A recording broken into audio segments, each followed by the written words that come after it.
Okay, we're going to talk about how to build rubrics from scratch here. I'm in my course, this is a test course, and I've built a new assignment.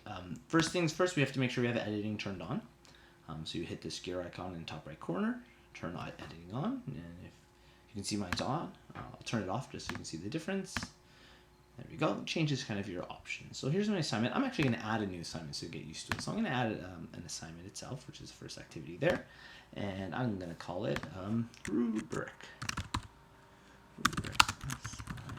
Assignment. There you go. And you'll notice you can actually go into one section called grading, and under the grading method you can set it to rubric if you like. That's really all there is. We gave it a title and we set it to rubric. So here it is, we have a rubric assignment. Now I'm actually going to select the assignment itself, and it's going to bring me to this page here. In the top right corner there is a gear icon with a drop down arrow. I'm going to scroll halfway down. You'll notice towards the bottom it says define rubric. We're going to select that, and this is where I'm going to build it. I'm going to call this rubric 1, or sure spell that right. Or you could define it as like a standard rubric because you want it to be a template. That's completely up to you. I'm just going to call it that. I could give it a description so that I know in the future, here's what it is. But you'll notice here, it's all kind of grayed out. It has levels. So I can click the edit to level and call this level 1, level 2, level 3.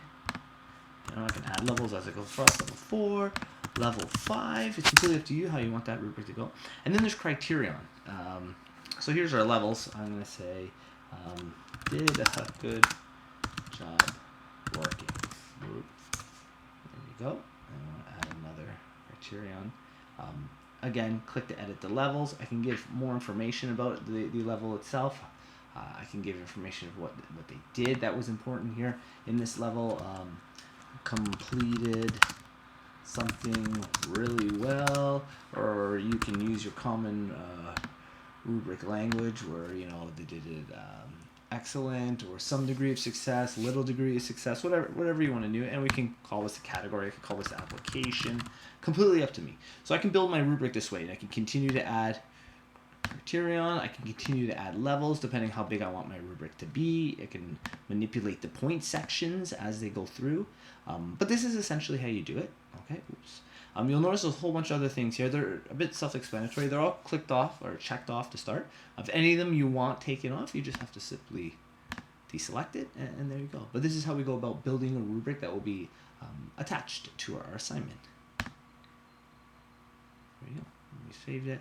I left a bunch of stuff empty, so make sure you don't leave things empty. Okay.